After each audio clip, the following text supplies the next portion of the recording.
We build community with homeowners and volunteers, but we also build community with anyone that's engaged with Habitat. And I can sit at a table with you, who is my neighbor, and with other people and realize if Habitat hadn't come into this world, if Habitat Northumberland had not been someplace I had found, I would not be sitting at that table with those people because it has become the people in my life.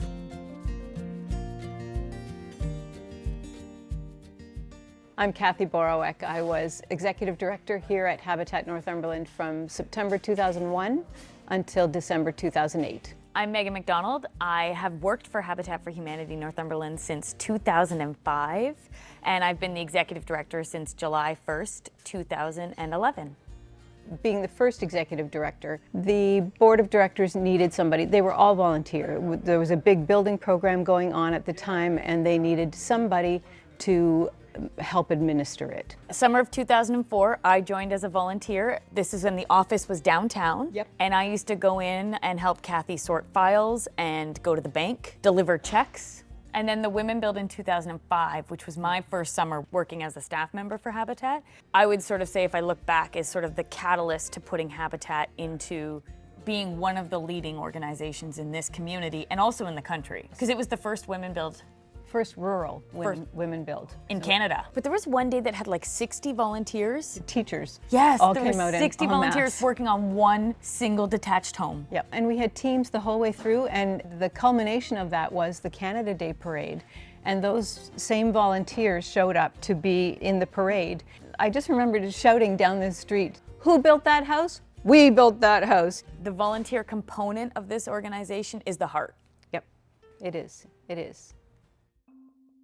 So what makes Habitat Northumberland unique? We kept getting these calls from people who were in really desperate situations. Leaking roofs, front door not closing at all, and winter is approaching, or it is winter already. I was looking around and found a program called A Brush with Kindness that was run out of Minnesota. We brought A Brush with Kindness, which grew into Renew It, which grew into what Habitat Northumberland offers now. It was home repair for low-income homeowners. And I mean, this year alone, we will have 30 households that we will have maintained their housing through the critical repair programs that we offer. It's now a national program of Habitat for Humanity. Yep. And it started here. Yep. I think my favorite thing about Habitat Northumberland is how creativity and innovation is built into the fabric of this affiliate. And so I can count probably 10 different times where if someone else was given the opportunity, they might say, does Habitat really do that? Whereas this affiliate, and working for this affiliate, we start with, well, can we do that? I mean, this affiliate did the first renovations in Canada, right? Like when all other habitats were kind of going and finding a piece of land and building a new house, this affiliate and the original leadership at this affiliate bought an entire street of old military housing and renovated it. And so any decision that I've made as the executive director, or any project that I've looked at or proposed, it's been with that creative fabric. And so we've moved 3 houses. Yep. We have renovated houses and built on top of them. And so probably even my most recent one was going to the board of directors and saying, I found a semi for sale, both sides. I'd like to buy it because I think we can convert it into 6 units. And they start with, okay, tell us more, as opposed to, oh no, Habitat builds new housing. This affiliate has always believed that we can do really incredible work and creative work to add to the housing stock, as opposed to just building new housing. I mean, it's been invaluable, and it's meant that we are who we are because it's right there in the fabric. And I always credit that back to the original board of directors and that leadership that they set for us as you know, the stewards of the organization. I got involved in Habitat in 2005 and sat on the board until my end of my 9-year terms in 2014. I was chair between 2011 and 2013. When I got involved with Habitat, it was young in regards to its starting days. It was a very small board. They had been doing one house a year type scenario building. Kathy Borowek was the ED at the time, and we looked at opportunities trying to grow our presence in the community and offer more homes in the community. I found the model that they had very unique because people thought, Habitat was building a house and giving them away. And that was my impression at first, that that's what they were doing. But then when I learned about the organization and how it was set up, I learned that they basically built a house and gave a hand up, not a handout type scenario.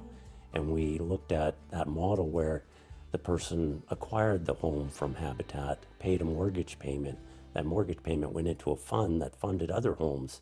So they were actually contributing to help others down the road. So this one family helped multiple families over the years. I was on the board between 2010 and 2019. I was the board chair between 2015 and 2018. We moved the Restore and the administrative offices while I was the board chair. And that was a very exciting time. It presented an opportunity to expand Habitat Northumberland in a way that I don't think we fully understood at the time, but the board came together, the board did their homework and due diligence, and I was convinced, the board was convinced, and we moved forward and never looked back. The first Restore was on William Street in a very small space, and then it moved to Ewart Street in Northam Industrial Park. And then the march across from Ewart, I mean, talk about community strength and support. It was amazing. And I remember Heather Jopling, who worked here at the time, she had come to visit or had been going somewhere, and she came back. And this is how most of Habitat happens, right? Someone comes into the office and goes, I have an idea. And it's probably crazy. She was like, what if, because the two locations were so close, she's like, what if we passed things along? We made a human chain of people from one location to the other and passed things along, and we did it. It's amazing. It was so cool. I remember people were like, that's all we're moving? We need to move more, move more. We actually made extra things come up the road. Families, if you looked at them who were early Habitat families, and you look at them 10, 15 years later, one of the spouses went back to school, got an education, a better job, which means they could produce more money to pay down their mortgage quicker. So there are other outcomes than just moving into a better home. I was stopped in a grocery store one Christmas, and it was, aren't you Kathy from Habitat? And I said, yes. You built a house right beside my house in Port Hope. And I said, oh, are you the ones we borrowed water from or power from? and yes. And she said, there was a lot of concern in the neighborhood about this family coming in because they were those people. And I have to say now that we were wrong, and that the family coming into the neighborhood has brought everybody out of their houses again. First of all, the build, because a lot of the neighbors did participate in the build, but also the homeowner there would take a meal across to an elderly gentleman across the road if there was, food left over, or they would invite him over to their house for dinner, or the kids would go around the neighborhood with cookies, just to their neighbors. And just for her to say that they were originally opposed, and then what a difference the family had made to their neighborhood. Well, and that's what Habitat's about. Yeah. It's about building community. Yep.